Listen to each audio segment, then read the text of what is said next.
Bakit malungkot ang beshi ko?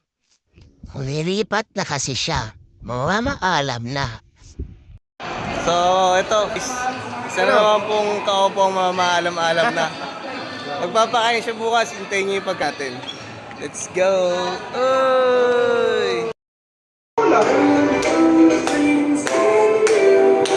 Sarap naman yung cake mo, pare. Big time.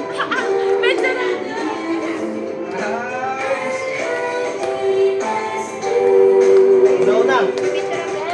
Blow. Blow, blow. Blow job, blow job.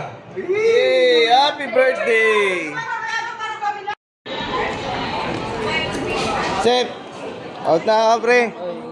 Hey! Last day. Ano masabi mo, pare? Last word. Good luck sa lahat. Eh. Iyak na yan. Iyak